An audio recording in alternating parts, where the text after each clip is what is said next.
بسم الله الرحمن الرحيم. الرحمن علم القرآن.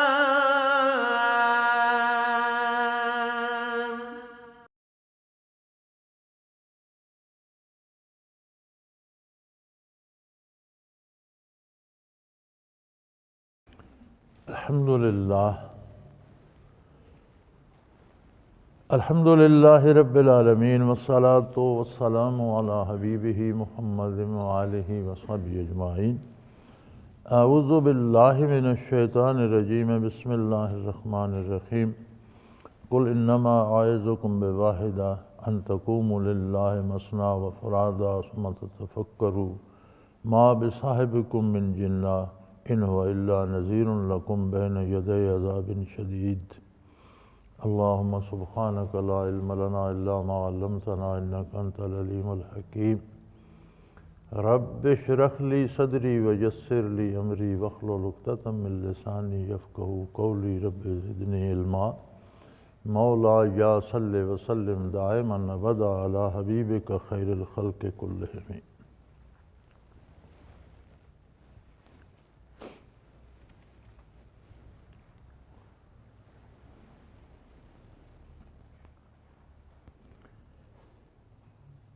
قل انما اعظکم بواحدہ، انہیں فرمائیے کہ میں تمہیں ایک بات کی نصیحت کرتا ہوں، میں تمہیں ایک مشورہ دیتا ہوں. کوئی بھی بات جب سنی جائے تو مناسب یہ ہوتا ہے کہ اس پہ سوچ بچار کی جائے. جذبات میں آ کر اس کا جواب دینا اکثر درست نہیں ہوتا. تو جو بات سنی جائے، ویسے بھی معاشرے کا ایک بہترین اصول یہ ہے کہ جب آپ کوئی بات سنتے ہیں تو اس پہ غور کر لیں، سوچ لیں، اس کی اچھائی برائی کا اندازہ کرنے میں جلدی نہ کریں، تو شاید آپ بہتر اور مناسب جواب دے پائیں گے. بات سنتے ہی آپ غصہ کر جاتے ہیں، فوراً کوئی جواب دیتے ہیں، پھر وہ اس کا جواب اس سے مزید سخت آتا ہے، لڑائی جھگڑا شروع ہو جاتا ہے. تو ارشاد باری ہے کہ میرے حبیب نے کہیے میں تمہیں ایک مشورہ دیتا ہوں، ایک نصیحت کرتا ہوں، ایک بہترین طریقہ تمہیں تجویز کر کے بتاتا ہوں. ان تقوموا للہ مثنی وفرادی ثم تتفکروا، تم مل جل کر یا اکیلے اکیلے، دو دو یا ایک ایک، محض خالی الذہن ہو کر، ان تقوموا للہ، محض اللہ کے لیے کھڑے ہو جاؤ، جس میں کوئی جذبہ انتقام نہ ہو، کوئی جذبہ دوستی نہ ہو، کوئی دشمنی کی حق کا خیال نہ ہو، کوئی اپنی شہرت کا، کوئی دوسری کی بڑائی، کوئی خیال نہ ہو. محض اللہ کی رضا کے لیے کھڑے ہو جاؤ، مل کر بھی، الگ الگ بھی. ثم تتفکروا، پھر اس بات پہ غور کرو، سوچو کہ نبی کریم صلی اللہ علیہ وسلم کو بعثت عالی پہ نئے نہیں آئے. آپ نے 40 برس عمر گزاری ہے تم نے. 40 برسوں کا آپ صلی اللہ علیہ وسلم کا ایک کردار ہے، ایک برتاؤ ہے معاشرے کے ساتھ، عزیز و اقارب کے ساتھ، دوستوں کے ساتھ، دشمنوں کے ساتھ. جس معاشرے میں بندہ رہتا ہے، معاشرے کی ساری چیزیں، ساری ذمہ داریاں ادا کرتا ہے. تو تم غور کرو کہ جو شخص مکہ مکرمہ میں ہی پیدا ہوا اور 40 برس تمہارے باپ دادوں کے ساتھ، تمہارے ساتھ، تمہاری نسلوں کے ساتھ اس نے بسر کیے، کیا وہ پاگل ہے؟ ان کی 40 سالہ زندگی کیا بتاتی ہے؟ کیسا بندہ ہے وہ؟ ان کی شرافت کے تم گواہ ہو، ان کی امانت کے تم گواہ ہو، ان کے بے مثال اور بہترین انسان ہونے کے تم خود گواہ ہو۔ 40 سال بہت لمبا عرصہ ہوتا ہے، جوانی ڈھل چکی ہوتی ہے، کہولت کی ابتدا ہو جاتی ہے، تو 40 برس کے بعد تو وہ جوش و جنون رہتا نہیں جو 25 سے 40 تک 10-15 سال ہوتا ہے۔ تو بچپن جو غفلت کی عمر ہوتی ہے، لڑکپن جو کھلنڈرے پن کی عمر ہوتی ہے، جوانی جو بڑی منہ زور ہوتی ہے، یہ سارے عرصے تو تمہارے سامنے بیتے، تو تم اللہ کے لیے خالی ذہن ہو کر، دوستی دشمنی سے بالاتر ہو کر کھڑے ہو جاؤ اور آپس میں مشورہ بھی کرو، سوچو بھی ما بصاحبکم من جنہ، تمہارے اس ساتھی کو، نبی کریم صلی اللہ علیہ وسلم کو کوئی جنون نہیں ہے۔ ان هو الا نذیر لکم بین یدی عذاب شدید، یہ تو تمہارا بہترین بھلا چاہنے والا انسان ہے، جو تمہارے نظریات اور عقائد ہیں اور اس کے بعد پھر جو تمہارا کردار ہے، یہ تمہیں ایک بہت بڑے عذاب کی طرف لے کر جا رہا ہے جس بارے تمہارے پاس خبر نہیں ہے۔ تم اس بات پہ خوش ہو کہ میں جو کر رہا ہوں ٹھیک کر رہا ہوں، لیکن تم ٹھیک نہیں کر رہے۔ خرابی کس کے لیے کر رہے ہو؟ اپنے لیے۔ کمال کی بات یہ ہے کہ تم کسی کا کچھ نہیں بگاڑ رہے، یہ تمہارے نظریات، تمہارے یہ عقائد، تمہارا یہ کردار تمہیں ایک بہت سخت عذاب کی طرف لے کر جا رہا ہے، اور اللہ کا یہ بندہ صلی اللہ علیہ وآلہ وسلم اس عذاب کی بر وقت اطلاع تمہیں دے رہا ہے کہ اپنا عقیدہ اور نظریہ درست کر لو، اپنا کردار صحیح کر لو، تاکہ تم عذاب سے بچ کر اللہ کی رحمت کو پاؤ اور اللہ کے انعامات کو پانے کے قابل ہو سکو۔ تو کیا یہ پاگل پن ہے؟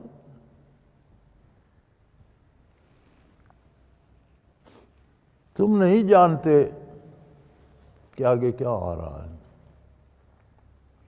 یہ ایک ایسی ہستی ہے جو تمہیں آئندہ کی بات بتا رہی ہے کہ اگر یہ نظریہ ہوگا اور یہ کردار ہوگا تو اس کا انجام بہت دردناک، سخت قسم کے شدید عذاب ہوں۔ لہذا عقیدے کی اصلاح کرو، اللہ کو واحد مانو، ایسا مانو جیسا وہ ہے، اللہ کے نبی، اللہ کے رسول، آخرت، حساب کتاب، قیامت پر ایمان لاؤ، ضروریات دین کو قبول کرو اور اپنے کردار کی اصلاح کر لو۔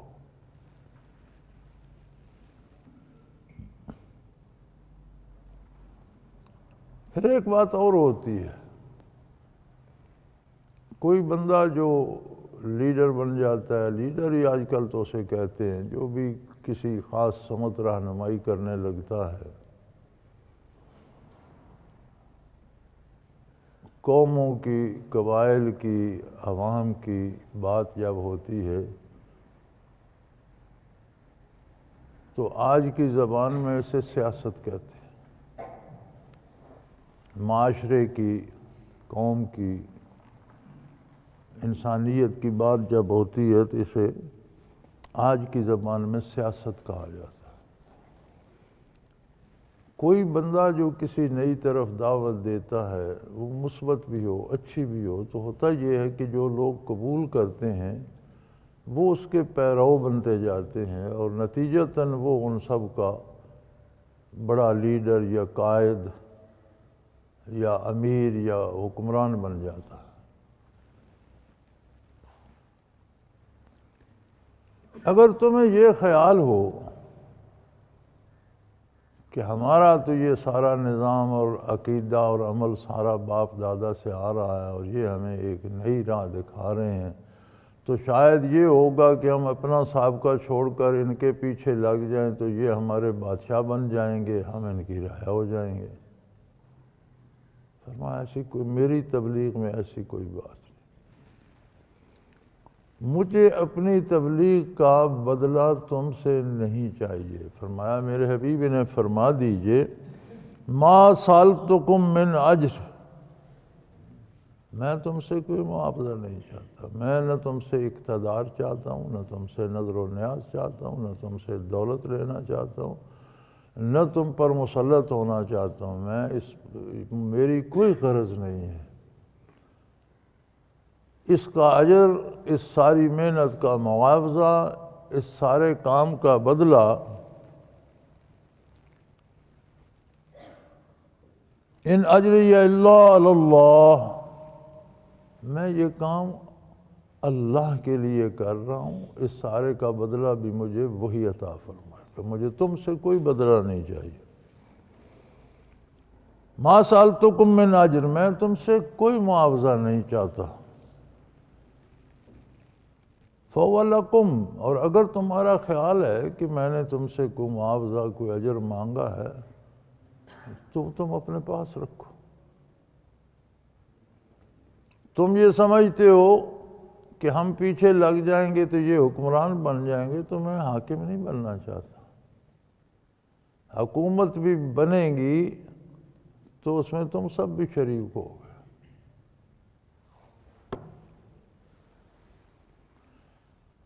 آج بڑا چرچا ہے جمہوریت کا،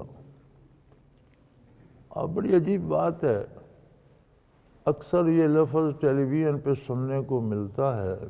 کسی زمانے میں تو ریڈیو ہوتا تھا، ٹی وی ہوتا نہیں تھا، تو ریڈیو پہ جو باتیں ہوتی تھیں وہاں سے الفاظ سن کر لوگ اپنے تلفظ کی اصلاح کیا کرتے تھے کہ یہ لفظ جو ہے اس طرح ادا کرنا۔ پھر شروع میں ٹیلی ویژن آیا تو اس پر بھی بڑا مزیدار بات ہوتی تھی اور الفاظ کا چناؤ ہوتا تھا اور ان کا صحیح تلفظ ادا کیا جاتا تھا۔ اب تو خیر ٹی وی کو دیکھ کر اس پہ ترس آتا ہے۔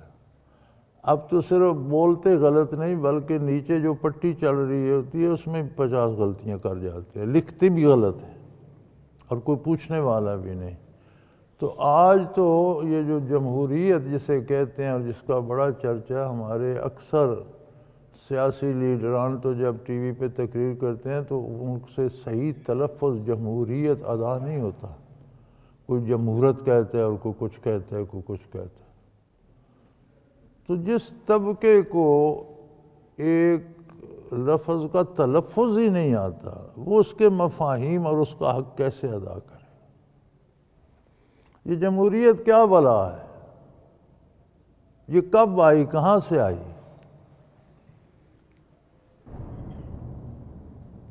اس کا نام لوگوں نے رکھ لیا، لیکن تاریخ انسانی کو اٹھا کر دیکھیں تو یہ وہ آزادی رائے ہے جو محمد الرسول اللہ صلی اللہ علیہ وسلم نے عالم انسانیت کو بخشی۔ تاریخ عالم کو دیکھیے تو کیا حال تھا، ہر طرف مطلق العنان حکمران تھے۔ قانون کیا تھا؟ ان کی پسند و ناپسند، جو ان کے منہ سے نکل جاتا وہی قانون تھا۔ یہ حضور اکرم صلی اللہ علیہ وآلہ وسلم ہی کی ذات ستودہ صفات تھی جنہوں نے عام انسان کو حقوق بخشے، مردوں کو، بچوں کو، بچیوں کو، خواتین کو۔ خواتین تو بازاروں میں سودا سلف کی طرح بکا کرتی تھی، شراب خانوں پہ عیاشی کے لیے استعمال ہوتی تھی اور جوا خانوں میں ہاری جاتی تھی۔ کیا یہ تاریخ نہیں ہے؟ یہ برِ صغیر جہاں بندہ مر جاتا تو اس کی بیوی کو اس کے ساتھ زندہ جلا دیتے تھے۔ کیا کیا کیا حقوق تھے، کہاں تھے؟ ویسٹ تو ویسے وحشی تھا، وائلڈ ویسٹ تھا، وہاں کیا تھا؟ یہ انسانیت پر احسان تو محمد الرسول اللہ صلی اللہ علیہ وسلم نے فرمایا اور ایسی حکومت قائم کر کے دکھائی کہ ایک عام آدمی حکمران کا دامن تھام لیتا تھا۔ خود نبی کریم صلی اللہ علیہ وسلم کی بارگاہ میں بندے تو بندے، خواتین بھی پیش ہو جاتی تھی، یا رسول اللہ میرا یہ مسئلہ ہے، یہ پرابلم ہے، یہ ایسا نہیں، ایسا ہونا چاہیے۔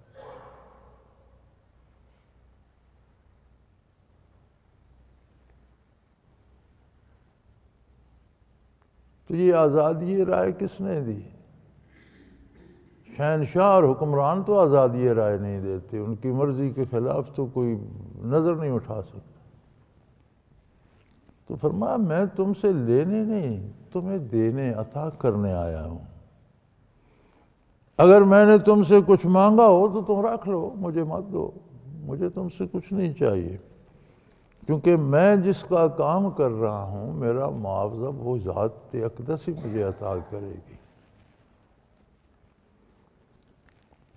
اور پھر وَهُوَ عَلَىٰ كُلِّ شَيْءٍ شَهِيدٌ، وہ ذات ایسی ہے کہ جو دل کے ارادوں سے لے کر ہاتھ پاؤں اور زبان کے کردار تک ہر چیز سے واقف ہے۔ وہ نیتوں سے بھی آگاہ ہے، وہ قد و کاوش اور محنت و جد و جہد سے بھی آگاہ ہے، جو ہم کرتے ہیں سب اس کے سامنے ہے، وہ خود دیکھ رہا ہے، ہر چیز پہ خود گواہ ہے، اسے کسی سے پوچھ کر معاوضہ دینے کی ضرورت نہیں، ہو جانتا ہے کون کتنے خلوص سے کون سا کام کر رہا ہے، صحیح کر رہا ہے یا صحیح نہیں کر رہا، اس کے علم میں ہے۔ اور رہی یہ بات کہ تم سمجھتے ہو تمہارا یہ معاشرہ چلتا رہے گا، نہیں، یہ غلط فہمی بھی دور کر لو۔ یہ تمہارے رواجات، یہ رسومات، یہ بتوں کی پوجا، یہ تمہارے ذاتی بنائے ہوئے ظالمانہ آئین و دساتیر یہ نہیں چلیں گے۔ اس لیے قُلْ إِنَّ رَبِّي يَقْذِفُ بِالْحَقِّ، اس لیے کہ میرا پروردگار، فرما دیجئے انہیں کہ میرا پروردگار حق کو غالب فرما رہا ہے۔ یہ تمہاری رسمیں مٹ جائیں گی، یہ بت خانہ نہیں رہے گا، یہ بیت اللہ ہے، یہ بیت اللہ ہی بنے گا۔ یہ معبودان باطلہ مٹ جائیں گے، انہیں کوئی نہیں پوچھے گا، یہ پتھر ہیں، یہ ٹھوکریں کھائیں گے۔ جب حق آ گیا تو پھر حق غالب ہوگا، باطل مقابلہ نہیں کر سکے گا۔ کہ تم یہ سمجھو تم ایمان نہیں لاؤ گے تو شاید اسلام غالب نہیں ہو سکے گا، ایسی بات نہیں ہے۔ اسلام کو، حق کو اللہ کریم غلبہ دیں گے۔ علام الغیوب، اور وہ پوشیدہ سے پوشیدہ رازوں کو بھی سب سے زیادہ بہتر جاننے والا، علام ہے، سب سے زیادہ جاننے والا۔ ان باتوں کو جو کائنات کی یا مخلوق کی نگاہ سے اوجھل ہیں وہ اس کے سامنے ہے، اس کے لیے کوئی چیز غائب نہیں ہے، اس کا علم حضوری ہے، ہر چیز اس کے علم میں ہمہ وقت حاضر ہے۔ اور انہیں یہ بھی فرما دیجئے قُلْ جَاءَ الْحَقُّ وَمَا يُبْدِئُ الْبَاطِلُ وَمَا يُعِيدُ،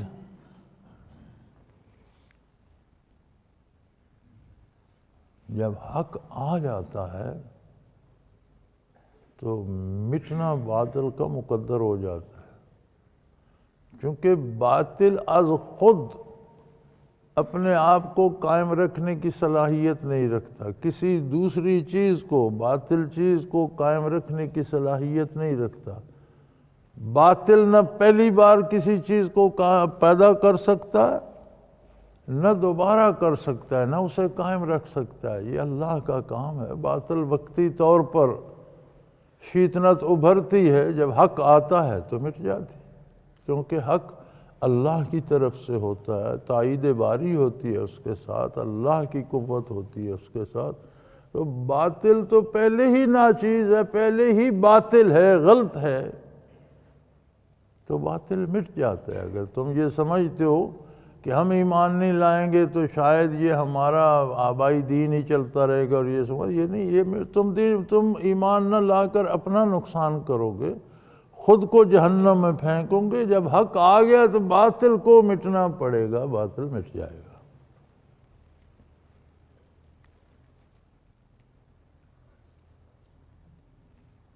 تم یہ سمجھتے ہو، انہیں یہ بھی فرما دیجئے کہ تم یہ سمجھتے ہو کہ میں غلط کر رہا ہوں، تمہارا یہ خیال ہے کہ یہ بتوں کی خدائی کو چیلنج کر کے یہ تمہاری ظالمانہ اور جاہلانہ رسومات کو مٹا کے میں غلط کر رہا ہوں، تو خدا نہ خواستہ اگر میں غلط ہوں تو میری گمراہی تو مجھے نقصان دے گی، تمہارا تو کچھ نہیں بگڑے گا۔ اگر میں ہی غلط ہوں تو میری غلطی میرے نقصان کا باعث بنے گی۔ کل ان دللت فانما ادل علی نفسی، اگر میں غلط کر رہا ہوں یا میں بھول گیا ہوں یا میں غلطی پر ہوں تو میری غلطی کی سزا میں پاؤں گا، اس کا نقصان مجھے ہوگا۔ وَإِنِ اهْتَدَيْتُ، اور اگر تمہیں یہ سمجھ آئے کہ جو میں کہہ رہا ہوں یہ واقعی حق ہے، سچ ہے، میں درست بات کر رہا ہوں، میں ہدایت پر ہوں، میں نیکی پر ہوں، میں صحیح راستے پر ہوں، میری رائے، میرا مشورہ، میری دعوت، میری بات سب درست ہے، فَبِمَا يُوحِي إِلَيَّ رَبِّي، تو یہ اس لیے درست ہے کہ میرا پروردگار مجھ پر وحی نازل فرماتا ہے۔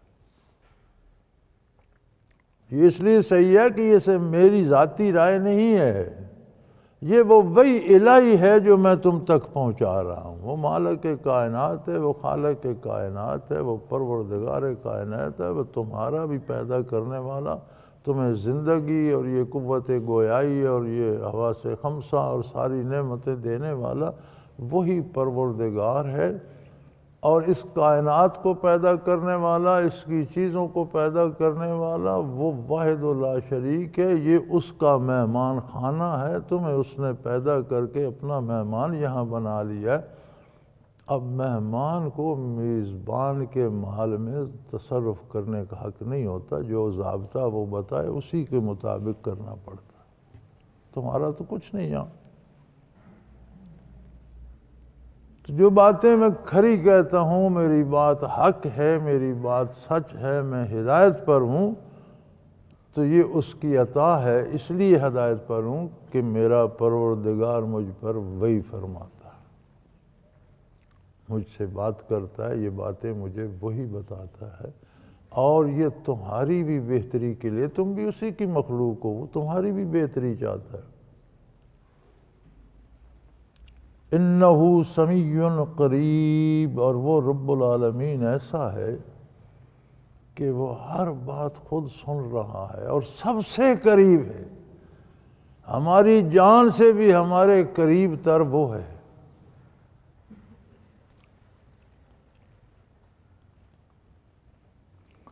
وَلَوْ تَرَىٰ إِذْ فَزِعُوا فَلَا فَوْتَ وَأُخِذُوا مِن مَّكَانٍ قَرِيبٍ،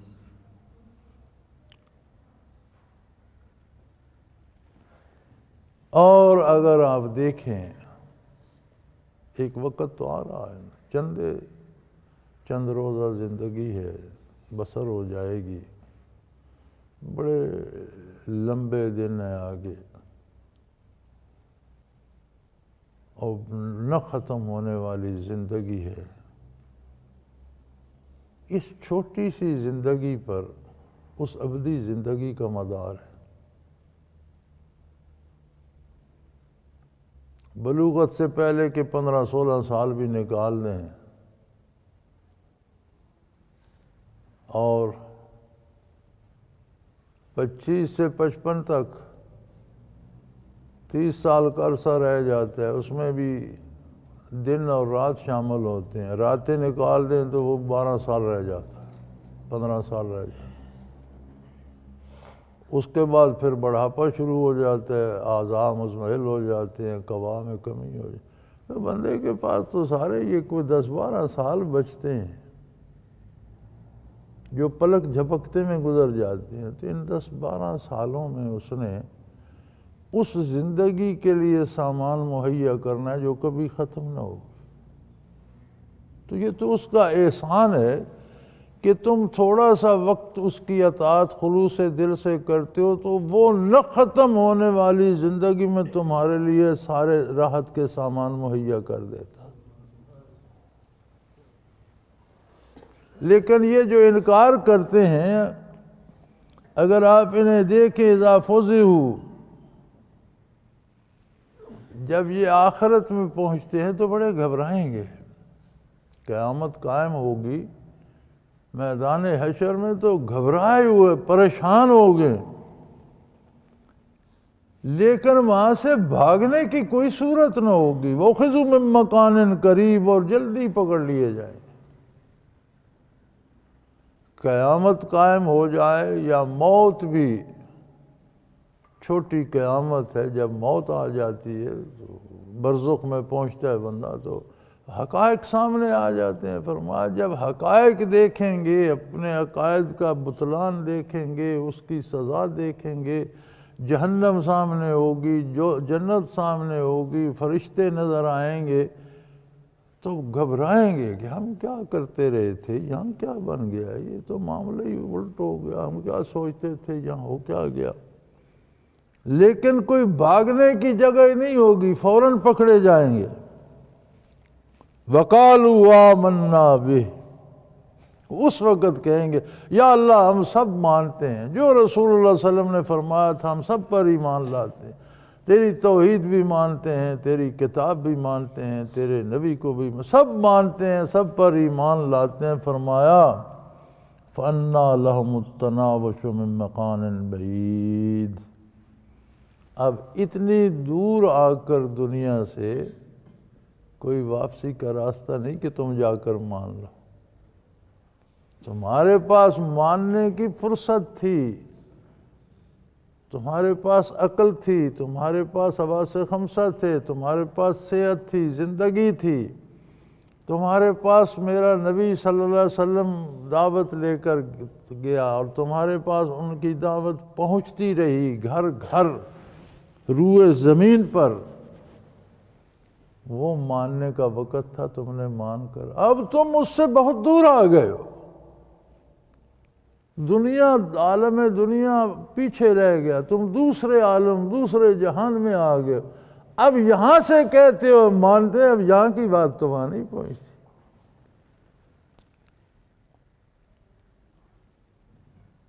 اب اتنے دور سے اَنَّىٰ لَهُمُ التَّنَاوُشُ مِن مَّقَامٍ بَعِيدٍ، اب اتنے دور سے وہ نعمت تمہارے ہاتھ نہیں آ سکتی کہ یہاں سے ہاتھ بڑھا کر تم ایمان حاصل کر لو. وہ وقت گزر گیا. وَقَدْ كَفَرُوا بِهِ مِن قَبْلُ، اور تم لوگ انکار کرتے رہے جب ماننے کا وقت تھا. اس وقت تو تم لوگ کفر کرتے رہے، انکار کرتے رہے. وَيَقْذِفُونَ بِالْغَيْبِ مِن مَّكَانٍ بَعِيدٍ، اور بڑے دور بیٹھ کر بغیر کچھ دیکھے تم نبی کریم صلی اللہ علیہ وسلم کے ارشادات پر غور کرتے. آپ کو صادق و امین کہتے تھے تم لوگ، تو آپ کی بات کو سچا کیوں نہیں مانتے تھے؟ وہ تو تم نے مان کر نہیں دیا. اور بغیر کچھ دیکھے سنے، بغیر تجزیہ کیے، بغیر اس بات پر غور کیے، بغیر اس کے نفع سے واقف ہوئے تم دور کی ہانکتے رہے، ہم نہیں مانیں گے، ہم نہیں مانتے، ہم سننا ہی نہیں چاہتے، ہم سنتے ہی نہیں ہیں، ہماری حکومت جاتی رہے گی، ہماری امارت جاتی رہے گی، ہماری دولت جاتی رہے گی، ہم نہیں مانتے، ہم سننا ہی نہیں چاہتے. یہ بھی بڑی عجیب بات ہے.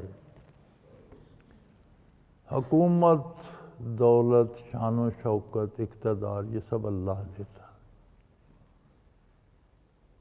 کسی کو اقتدار دے کے آزماتا ہے، کسی کو دولت مند بنا کے آزماتا ہے، کسی کو صحت اور جوانی طاقت دے کے آزماتا ہے، کسی کو غربت و افلاس میں ڈال کر اس کی آزمائش کرتا ہے، کسی کو بیماری میں ڈال کر آزماتا ہے.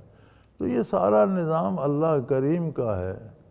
لیکن جس کے پاس بھی دولت و طاقت آ جائے وہ سمجھتا ہے یہ ساری میری عقل مندی اور میری دانش مندی سے، اب اگر میں یہ کروں گا تو یہ جاتی رہے گی.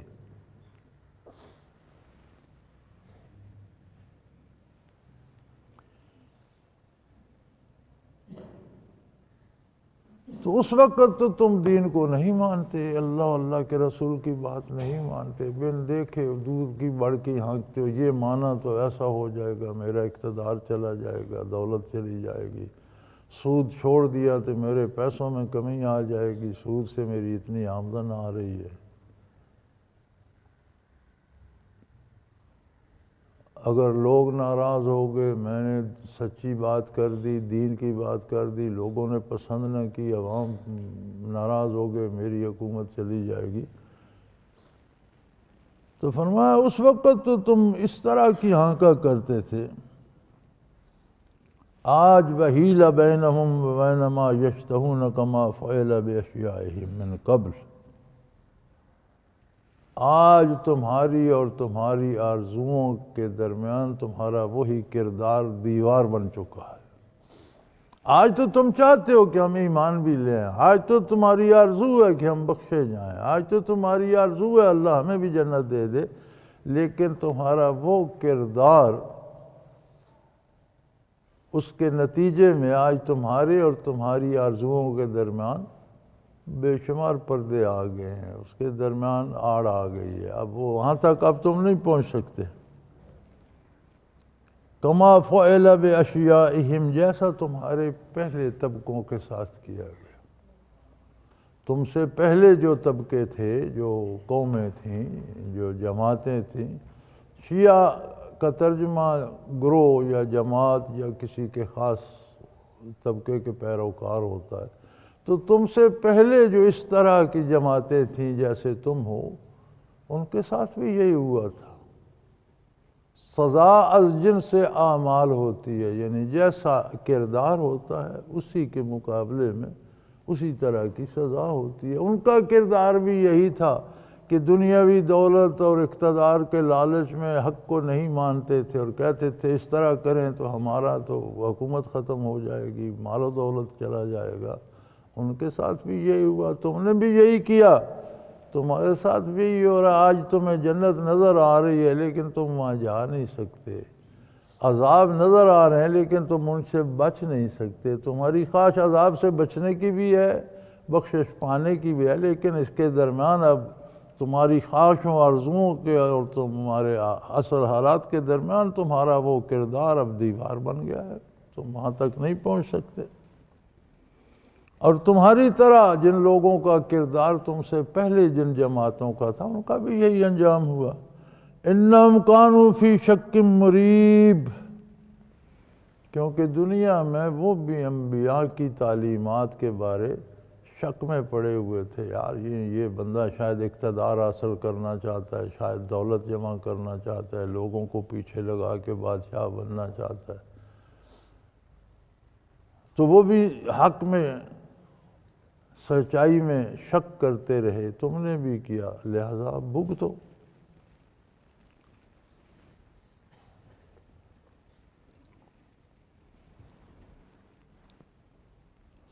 کیونکہ سزا از جنس اعمال ہوتی ہے، اور جیسا کردار ہوتا ہے ویسے اس کے نتائج ہوتے ہیں، جیسا جیسا کردار ملتا ہے ویسے ویسے نتائج بھی بھگتنے پڑتے ہیں۔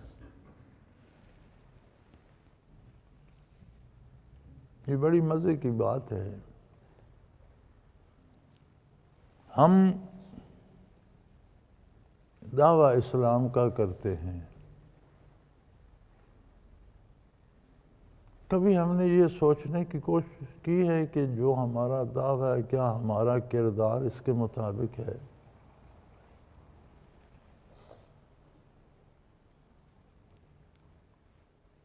ضرورت اس بات کی ہوتی ہے نا کہ آپ جو دعویٰ کر رہے ہیں اس پر قائم ہوں۔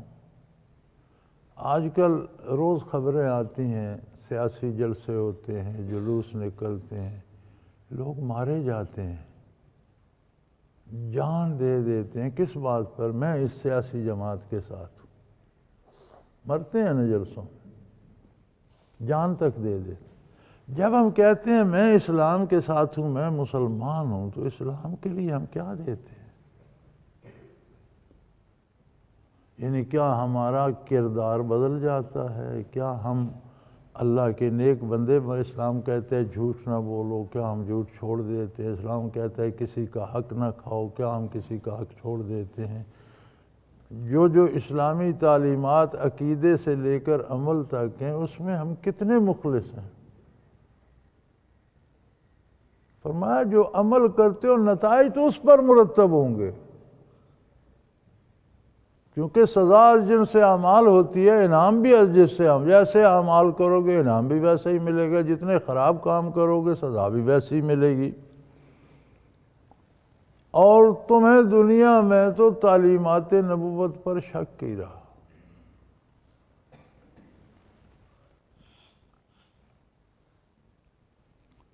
ہماری مصیبت تو یہ ہے کہ ہم عقیدے سے لے کر حلیے تک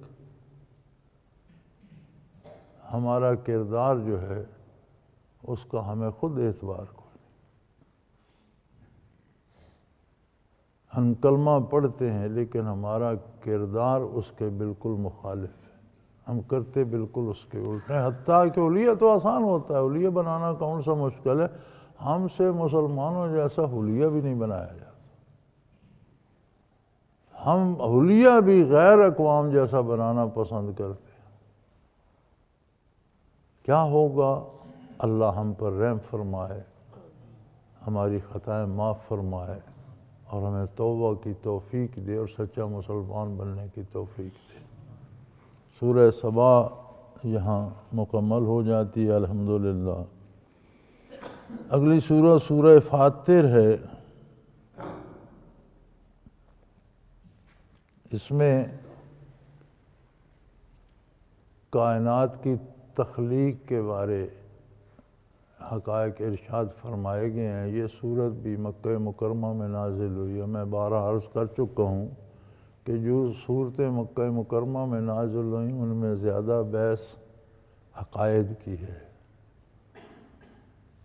احکام بھی ہیں لیکن زیادہ توجہ اور زیادہ بحث چونکہ بنیاد تھی عقائد کی ہے۔ جو صورتیں مدینہ منورہ میں نازل ہوئیں ان میں بھی عقائد کی بات بھی ہے لیکن زیادہ بحث اعمال و کردار کی۔ اللہ کریم پیدا کرنے والے ہیں سب کے، اس میں چونکہ اسی صفت کا ذکر اسی سے سورہ شروع ہوا تو اس کا نام سورہ فاطر ہے۔ بسم اللہ الرحمن الرحیم۔ الحمدللہ فاطر السماوات والارض وجاعل الملائکۃ رسلا اولی اجنحۃ مثنی وثلاث ورباع یزید فی الخلق ما یشاء ان اللہ علی کل شیء قدیر۔ تمام خوبیاں، تمام بھلائیاں، تمام اچھائیاں، الحمد، چھوٹی سی لے کر بڑی سے بڑی خوبی تک، چھوٹے کمال سے لے کر بڑے سے بڑے کمال تک سب اللہ کے۔ کہیں کسی صنعت میں کوئی کمال نظر آتا ہے تو وہ صانع حقیقی کا ہے۔ آسمانوں میں، سورج میں، چاند میں، ستاروں میں، سیاروں میں، کہیں زمین پر جانداروں میں، چرند و پرند میں، نباتات میں، جہاں جہاں کوئی کمال ہے وہ اس کی عطا ہے اور سارے کمالات اس کی ذات کو سزاوار ہیں۔ وہ ہے جس کے کمالات ذاتی ہیں، کہیں کوئی حسن کا ذرہ ہے تو وہ اس کی عطا ہے، اس نے اس کو دے دیا۔ وہ ایسا قادر ہے، زمین و آسمان کو پیدا فرما، بے پناہ خوبیاں ان میں رکھی، لیکن جو چیز بنائی جاتی ہے اس کی خوبی بنانے والے کے کمال کا مظہر ہوتی ہے، اس کی ذاتی نہیں ہوتی، بنانے والے نے اس میں وہ خوبی رکھ دی۔ اور اس نے فرشتوں کو قاصد بنایا، اس نے اپنے اور اپنی مخلوق، اپنے بندوں کے درمیان فرشتوں کو یہ اعزاز بخشا کہ وہ اللہ کا پیغام لے کر بندوں تک آتے ہیں۔ یہ صرف وہی لانے والے نہیں، بے شمار اللہ کی مخلوق لگی ہوئی ہے اس کام پہ۔ علماء فرماتے ہیں کہ جب بارش برستی ہے تو ہر قطرے کے ساتھ ایک فرشتہ ہوتا ہے، جہاں اسے پہنچنا ہوتا ہے وہاں پہنچا کے جاتا ہے۔ انسان کے بدن کے ساتھ کتنے فرشتے مقرر ہیں جو اس مشین کو جاری رکھتے ہیں، چلائے رکھتے ہیں، آنکھوں کے ساتھ، سماعت کے ساتھ، گویائی کے ساتھ، کھانے پینے کے ساتھ، معدے، جگر، خون، اس پورے نظام کو چلانے کے لیے۔ فرمایا میں نے یہ فرشتے ایسی مخلوق بنا دی جو میرے اور میرے بندوں کے درمیان رابطہ ہے۔ رسولہ قاصد بنا دیے اپنے۔ وہ کیسا کریم ہے، جو اسے نہیں مانتے ان کے رزق کا ذرہ ذرہ بھی اس کے فرشتے اس تک پہنچا رہے ہیں۔ ان کی صحت، ان کی سلامتی، ان کے اعضاء و جوارے، ان کے عز و قارب، ان کا گھر، مال بار، اندر ہر چیز، جب تک اس نے مہلت دی ہے تب تک ہر نعمت دے رہا ہے۔ اور فرشتے ایسے ہیں اُولی اجنحۃ مثنیٰ، جن کے بڑے خوبصورت پر ہیں اور بہت تیز پرواز ہیں، جو آسمان و زمین کے فاصلے کو لمحوں میں طے کرتے ہیں۔ وَثَلَاثَ وَرُبَعَ وَثُلَاثَ وَرُبَعَ، ایسے فرشتے بھی ہیں جن کے 3 پر ہیں، ایسے بھی ہیں جن کے 4 ہیں۔ وہ مالک ہے جسے 2 پر دیے ہیں، وہ 2 پروں سے وہی کام کر لیتا ہے جو 3 پروں والا 3 سے کرتا ہے اور 4 پروں والا 4 سے کرتا ہے۔ یزید فی الخلق ما یشاء، وہ جسے چاہتا ہے اس کی پیدائش میں اسے دوسرے سے زیادہ نعمتیں عطا کر دیتا ہے، مختلف کر دیتا ہے۔ کمال ہے اس کی قدرت کا۔ کائنات کا ذرہ ذرہ اپنے اندر دوسرے ذرے سے مختلف نعمتیں رکھتا ہے، پتا پتا، ڈالی ڈالی، ہر شے اپنے اندر دوسرے سے مختلف نعمتیں رکھتی ہے۔ وہ قادر ہے، جسے جو چاہتا ہے دے دیتا ہے۔ اس کی صنعت کا کمال یہ ہے کہ اس نے ایک چیز پیدا کی، اس کے مخالف بھی کر، جوڑا جوڑا بنا دیا۔ جیسا دن کے ساتھ رات ہے، گرمی کے ساتھ سردی ہے، جوانی کے ساتھ بڑھاپا ہے، اسی طرح زندگی کے ساتھ موت ہے، اسی طرح ہر ذرے میں الگ تجلیات اور الگ قسم کی کرامات اور الگ قسم کے فوائد اور الگ قسم کے خزانے اس نے ہر ذرے میں رکھ دیے۔ ان اللہ علی کل شیء قدیر، یقیناً اللہ جل شانہ ہر چیز پہ قادر، جو چاہے کر سکتا ہے۔ اس کے بڑے وسیع انتظامات ہیں جنہیں وہی جانتے ہیں، ہر لمحہ جن کی نگرانی فرما رہا ہے۔ ایک ایک ذرہ اپنی جگہ پیدا ہوتا ہے، اپنے وقت پہ اپنا کام کرتا ہے اور غیر محسوس طریقے سے اپنی ذمہ داری تک پہنچ جاتا ہے۔ آپ ایک انسانی وجود ہی کو لے لیں، کہاں کہاں سے ذرات آ کے اس میں شامل ہوتے ہیں، کوئی خوراک کی صورت میں، کوئی دوا کی صورت میں، کوئی کسی طرح۔ ذرات سے گھاس اگتی ہے، ذرات سے بھی جانور بھی پیدا ہوتے ہیں، پھر وہ گھاس جانور کھاتے ہیں، پھر کسی کا گوشت بن کر، کسی کا دودھ بن کر، کسی کی کسی اور صورت میں انسانی پیٹ تک پہنچتے ہیں۔ ہوتا کیا ہے؟ سب مٹی کے اجزاء ہیں، وہی ذرات ہے۔ کہیں گرم مسالے بن گئے، کہیں چاول بن گئے، کہیں غلہ بن گیا، گندم بن گئی، باجرہ جوار بن گیا، کہیں دوائیں بن گئیں، جڑی بوٹیاں بن گئیں، دوائیں بن گئیں، بیمار ہوا اس نے دوا کھا لی، کیا لیا اس نے؟ وہی ذرات جو اس کے وجود کا حصہ بننے والے تھے، اور ان میں جو اس کے وجود تک حصہ نہیں ہوتے پھر وہ خارج ہو جاتے۔ وجود میں وہی رہتے ہیں جو وجود کا حصہ ازل سے مقرر ہے۔ اسی طرح ہر وجود کو دیکھیے، ہر درخت، ہر پتا، ہر چھوٹے سے چھوٹا گھاس کا تنکا، جڑی بوٹی، او سمندروں کی مخلوق، زمینوں کی، صحراؤں کی، جنگلوں کی، آبادیوں کی کتنی مخلوق ہے جسے کوئی گن نہیں سکتا. ہر ایک کا حصہ مقرر ہے اور ہر ایک کے حصے کا مواد اس تک پہنچ رہا ہے.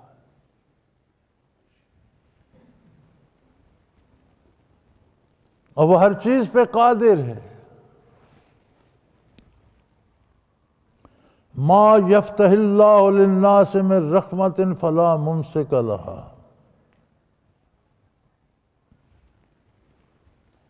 جو رحمت کا دروازہ اپنے بندوں پر وہ کھول دیتا ہے، جو انعام انہیں دینا چاہتا ہے، جو نعمت ان تک پہنچانا چاہتا ہے، فلا ممسک لها، کوئی اسے روک نہیں سکتا. کوئی یہ نہیں کر سکتا کہ میری اولاد، میری روزی جو مجھے آ رہی ہے اسے روک دی، یا میری روزی میں میری اولاد کا، والد کی روزی میں اولاد کا بھی حصہ ہے، وہ اس کے وجود کا حصہ نہیں بنتا. کھاتا وہ ہے، وہ صلب میں محفوظ ہو جاتا.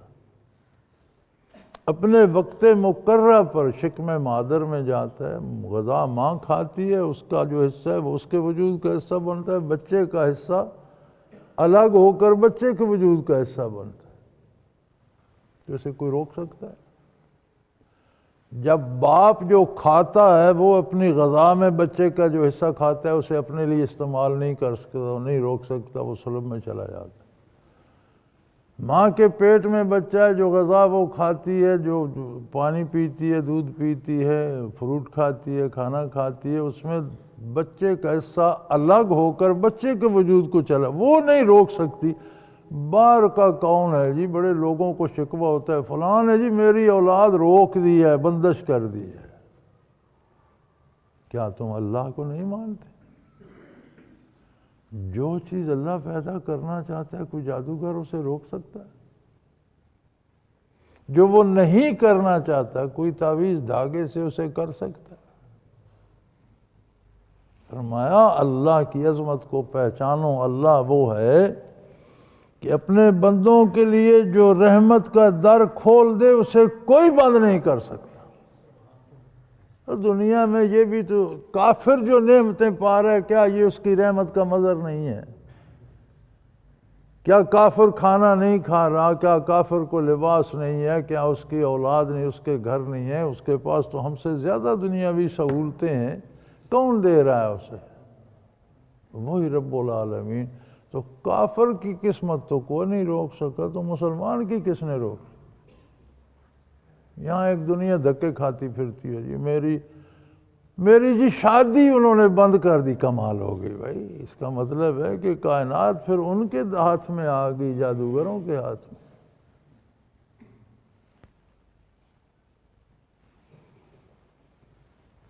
میاں یہ سب ڈکوسلے ہیں.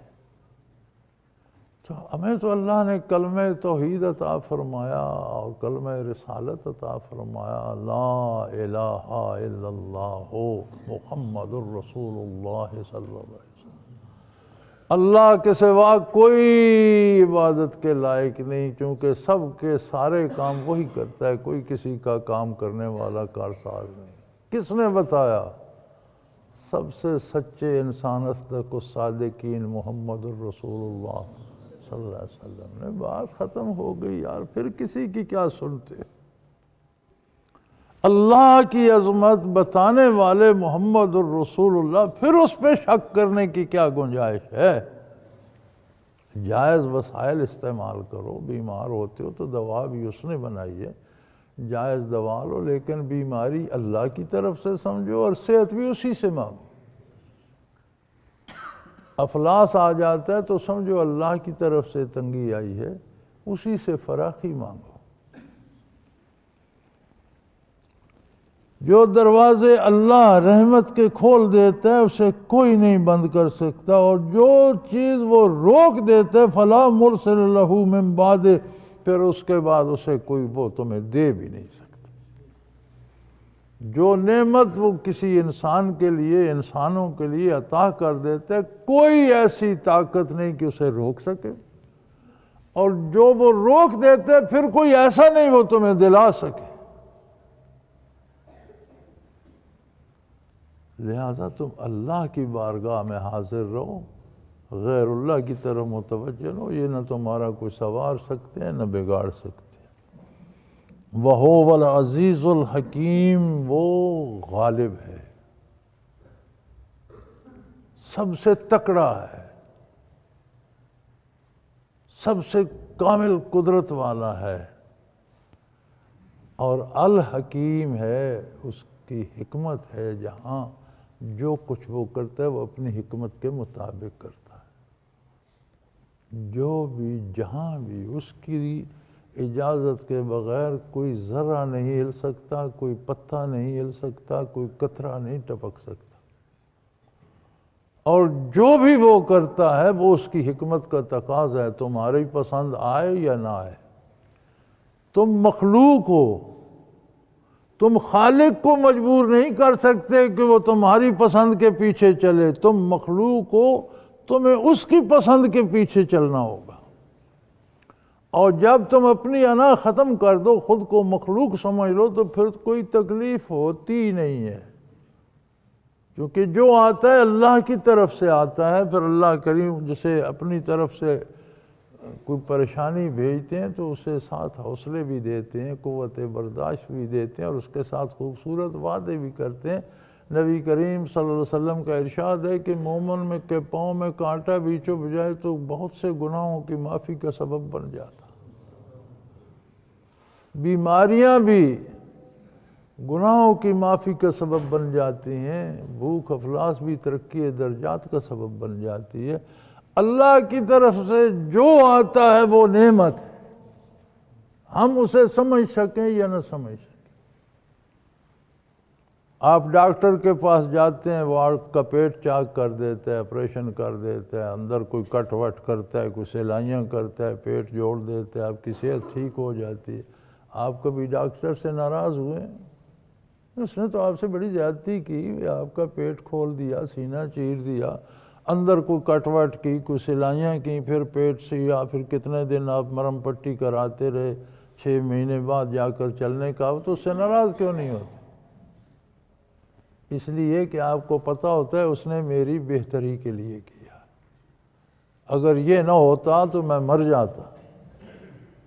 اللہ بھی جو کرتے ہیں وہ تمہاری بہتری کے لیے کرتے ہیں۔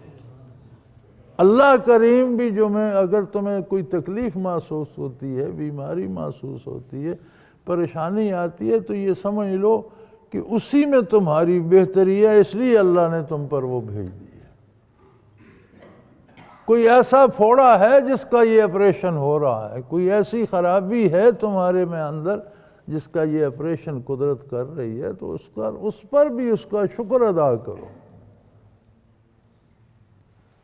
تو وہ قادر ہے، جو چاہے کرتا ہے، لیکن وہ غالب ہے اور وہ حکیم ہے، اس کی حکمت کا تقاضا ہے، جو وہ کرتا ہے وہ درست کرتا ہے۔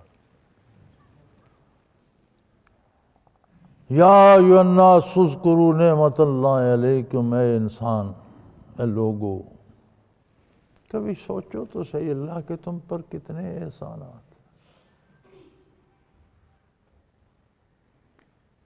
ذرا موٹا موٹا حساب کر لو، کہاں کہاں سے ذرات جمع کر کے کیسے کیسے تم تک پہنچائے۔ کتنا خوبصورت نظام بنایا، تمہیں والدین دے دیے، وہ چاہتا تو درختوں کی طرح تمہیں بھی زمین سے پیدا کر دیتا، کوئی کسی کا کچھ نہ لگتا ہوتا، کسی کو کسی کا درد نہ ہوتا، کوئی کسی کو پوچھنے والا نہ ہوتا۔ اس نے اتنا خوبصورت انداز تمہاری پیدائش کا ہی بنایا کہ کتنا باریک نظام بنا کر کھربوں سیل، اربوں سیل والد کے صلب میں پہنچائے، ماں کے سینے میں پہنچائے، پھر تمہیں ایک مٹی کے اجزاء، ذرات لے کر ان کا خلاصہ تیار کیا انسانی وجود میں، پھر اس میں سے اس کا خلاصہ نکال کر ایک نطفہ بنایا، صلب میں محفوظ کر دیا، پھر اسے شکم مادر میں پہنچایا، پھر وہاں اس کی غذا پہنچائی، پھر اس ایک سیل سے، قطرے سے نہیں، قطرے میں تو لاکھوں سیل ہوتے، ایک سیل سے اس نے تمہیں پھر انسان بنا دیا، 6-7 فٹ کا کڑیل جوان۔ اس سیل کی تعمیر سے لے کر اس 7 فٹ کے جسم تک، یہ اس پہ ساری تعمیر کس نے کی؟ تمہیں تو پتہ بھی نہیں۔ کتنے کتنے لذیذ پھل، کتنی کتنی نعمتیں، کیسے کیسے کھانے، کیسے کیسے لباس، کیسے کیسے گھر، کیسے کیسے رشتے عجیب بنا دیے۔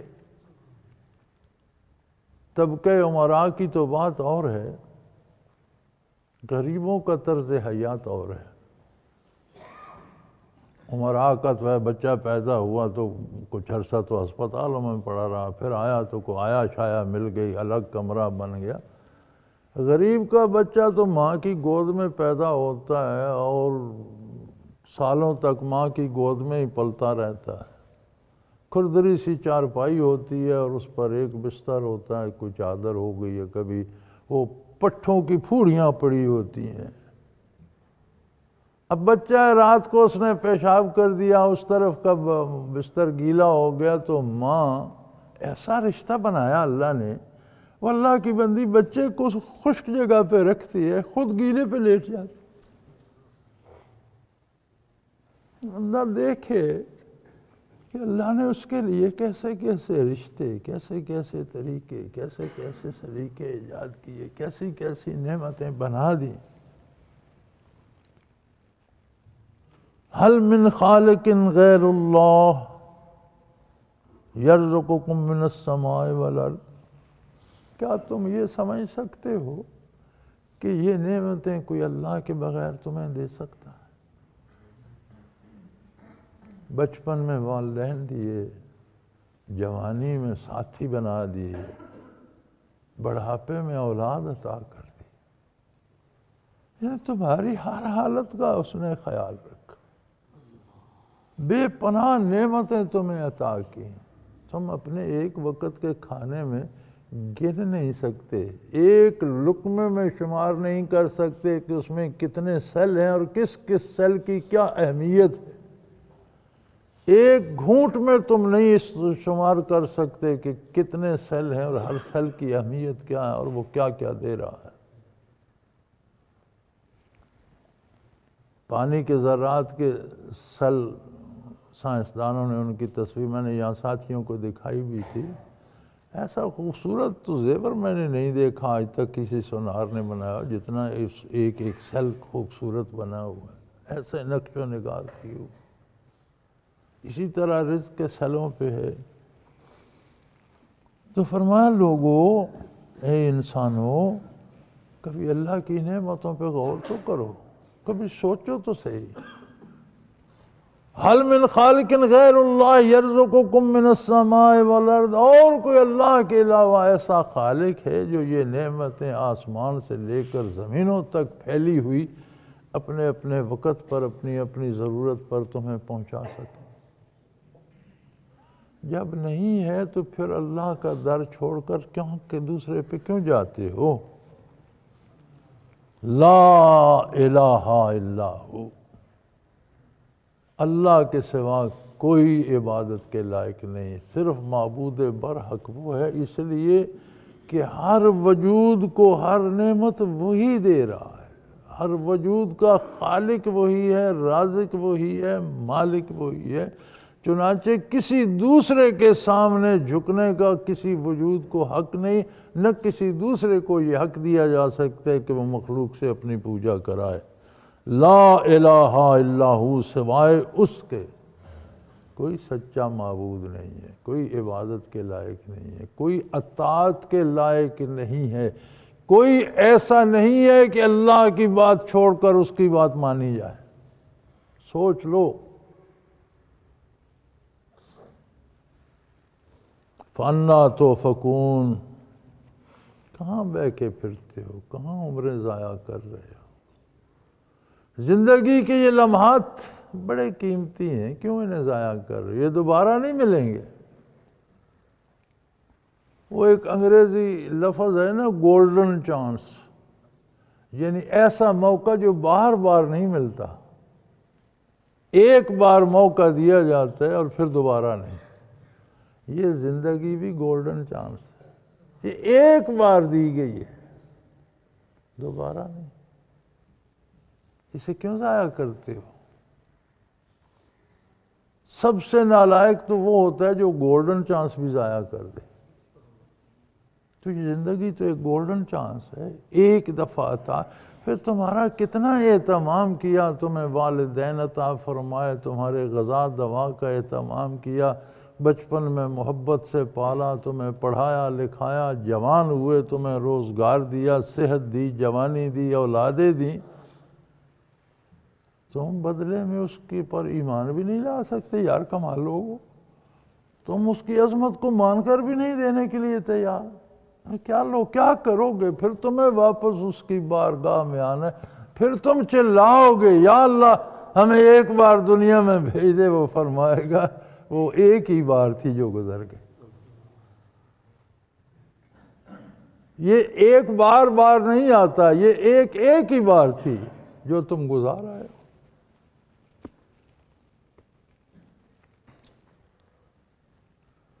وَإِن يُكَذِّبُوكَ فَقَدْ كُذِبَتْ رُسُلٌ مِّن قَبْلِكَ، اے میرے حبیب اگر یہ آپ کا انکار کرتے ہیں، دیکھیں پیچھے ساری بحث یہ آئی ہے کہ نبی کریم صلی اللہ علیہ وسلم جو کچھ پہنچاتے ہیں وہ اللہ کا پیغام ہے، ان کا ذاتی اس میں کچھ نہیں، نہ اس کا وہ کوئی معاوضہ چاہتے ہیں، نہ اقتدار چاہتے ہیں، نہ حکومت چاہتے ہیں، نہ دولت چاہتے ہیں۔ کمال ہے جب اس کے بدلے وہ کچھ نہیں چاہتے اور حق جیسی دولت تقسیم فرماتے تو انسان پھر انکار کیوں کرتے؟ اب اگر آپ کسی کو انعام دے رہے ہیں، آپ کسی کو 1 کلو سونے کی ڈلی دے رہے ہیں، لے جا یار تو مزے کر، اور وہ اگر آپ کا شکریہ نہیں کرتا، یہ ممنون نہیں ہوتا، تو پھر آپ کو کتنا دکھ ہوتا ہے، آپ اس سے نفرت کرتے ہیں، آپ چاہتے ہیں کہ وہ پکڑا جائے، میں اس سے چھین لوں، اسے 2 تھپڑ بھی مار۔ یہ عجیب عطا کرنے والے ہیں، جب لوگ نہیں مانتے تو انہیں نبی کریم کو اس بات کا دکھ نہیں ہوتا، تو میری بات نہیں، وہ کہتے ہیں یہ بیچارے جہنم جائیں گے۔ عجیب بات ہے نا، ہم کسی کو 5 روپے بھی دے بیٹھے تو ہم کہتے ہیں وہ میرا مشکور ہو، اگر وہ میرا مشکور نہیں ہوتا تو میں اس سے اپنے پیسے بھی چھین لوں گا، تھپڑ بھی ماروں گا۔ یہاں معاملہ الٹا ہے، حضور اللہ کا پیغام پہنچاتے ہیں، ابدی راحتوں کا راستہ بتاتے ہیں، نہ ختم ہونے والی نعمتوں کی طرف بلاتے ہیں، اور جب کوئی نہیں مانتا تو اس نہ ماننے والے سے ناراض نہیں ہوتے۔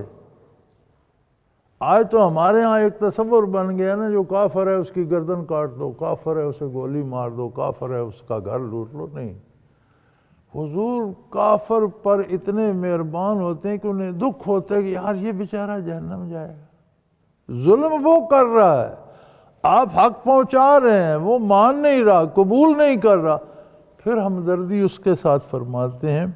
تو اللہ کریم تسلی دے رہے ہیں کہ میرے حبیب اگر یہ آپ کا انکار کرتے ہیں تو آپ سے پہلے رسولوں کا بھی لوگوں نے انکار کیا، کیا بگاڑ لیا انہوں نے انبیاء اور رسول کا؟ یہ آپ کا کیا بگاڑ لیں گے؟ یہ اپنا نقصان کر رہے ہیں۔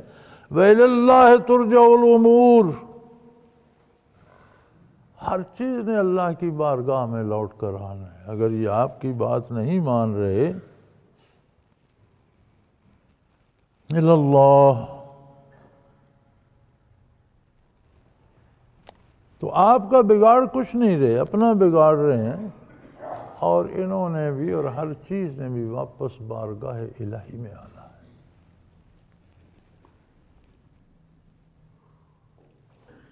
یا ایھا الناس ان وعد اللہ حق فلا تغرنکم الحیاۃ الدنیا، لوگو اللہ کا وعدہ سچا ہے، وقت پہ ہر کوئی پیدا ہوتا ہے، وقت معین پہ موت آئے گی۔ جس طرح کائنات میں عدم سے تم وجود میں آ گئے، اسی طرح موت تمہیں برزخ میں لے جائے گی، قیامت تمہیں پھر زندہ کر کے کھڑا کر دے گی۔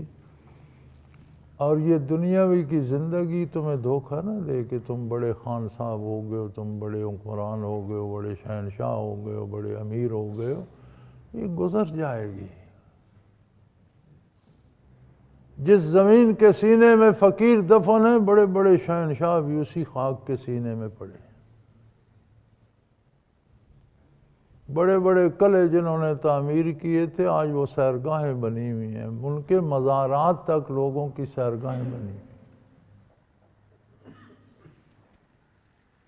یا ایھا الناس ان وعد اللہ حق، لوگو اللہ کا وعدہ حق ہے، اس پر اعتبار کرو، اور زندگی دنیا کی تمہیں دھوکے میں مبتلا نہ کر دے کہ تمہارا اپنا کمال ہے، تم نے یہ بھی اپنی عقل سے حاصل کر لیا، وہ بھی اپنی قابل نہیں۔ یہ سب اس کی عطا ہے، تمہیں آزما رہا ہے کہ یہ نعمتیں پا کر اس کا شکر ادا کرتے ہو یا ناشکری۔ وَلَا يَغُرُنَّكُمْ بِاللَّهِ الْغَرُورُ، اور تمہیں اللہ کے مقابلے میں اپنی انا دھوکہ نہ دے دے۔ عظمت الہی کے مقابلے میں تم اپنی رائے چلانے لگ جاؤ، یہ بہت بڑا جرم ہے۔ یہ خالی اتنی سی بات نہیں کہ تم نے رسول اللہ صلی اللہ علیہ وسلم کی بات نہیں مانی، یہ بات اتنی بڑی ہے کہ تم اللہ کی بات کو ناکام کر کے اپنی مرضی نافذ کرنا چاہتے ہو۔ تو دیکھ لو، وَلَا يَغْرُنَّكُمْ بِاللَّهِ الْغُرُورُ، اللہ کے مقابلے میں تمہیں اپنا غرور، اپنی انا، اپنی بڑائی، اپنی دانشمندی پہ بھروسہ اور اپنی رائے دھوکے میں نہ ڈال دے اور پھر آخر کی مصیبت میں نہ گرفتار ہو جاؤ۔ عظمت الہی ہے، تم کچھ نہیں تھے یار، اس نے تمہیں ذرہ ذرہ ریزہ ریزہ کر کے انسان بنایا، رشتے بنائے، گھر دیے، اولادیں دیں، والدین دیے، مختلف دوست دیے، مختلف رشتے دیے، تمہارے لیے زندگی کی راہیں آسان کیں، تمہیں جوانیاں بخشیں، پھر تم اللہ کی بارگاہ، اللہ کی بے پناہ نعمتیں ہر لمحہ کھا رہے ہو، اور پھر یہ مت بھولو واپس اسی بارگاہ میں جانا، اللہ کا وعدہ سچا ہے، پھر وہاں حاضر ہونا ہے۔ کہیں یہ نہ ہو کہ تم اپنی بڑائی کے زوم میں اللہ کی عظمت بھلا بیٹھو اور زندگی اپنی رائے سے گزارتے رہو، اللہ کا حکم نظر انداز کر لو، کیونکہ ہر گناہ بندے کی اپنی رائے ہوتی ہے اور ہر نیکی اللہ کے رسول کا حکم ہوتا ہے۔ تو اگر تم نیکی کی طرف بڑھتے ہو تو تم نے اللہ کی اطاعت کی، اور اگر نیکی چھوڑتے ہو تو گویا تم نے اپنی مرضی نافذ کی کہ میں اس طرح نہیں کروں گا جس طرح اللہ نے فرمایا، میں اپنی مرضی کروں گا۔ پھر فرمایا دیکھ لو اس کا نتیجہ کیا ہوگا، تمہاری حیثیت کیا ہے اور اس کی عظمت کیا ہے۔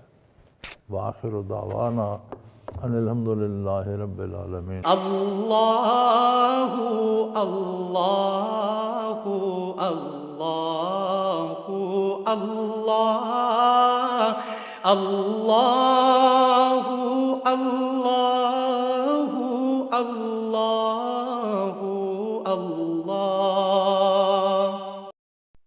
حضرت امیر محمد اکرم آوان مد ظلہ العالی دارالعرفان منارہ ضلع چکوال میں سالہ سال سے قرآن و حدیث کے اوپر خطابات کر رہے ہیں اور سلسلہ نقشبندیہ اویسیہ کے مطابق لوگوں کو ذکر الہی کی تربیت دے رہے ہیں۔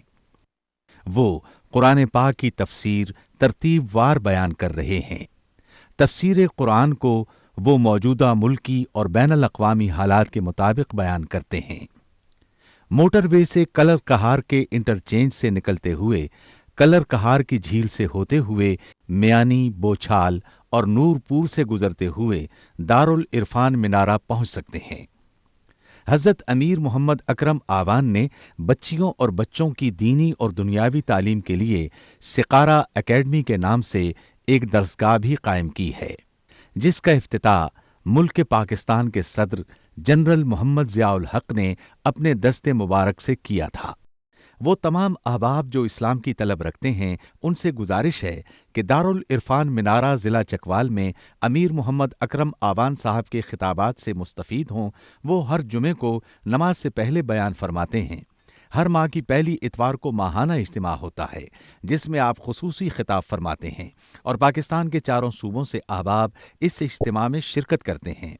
اس کے علاوہ یہاں سال میں 2 مرکزی اجتماعات بھی ہوتے ہیں، ایک رمضان المبارک میں اعتکاف کا اجتماع اور دوسرا جولائی اور اگست میں 40 دن کا اجتماع ہوتا ہے جس میں روحانی تربیت کی جاتی ہے۔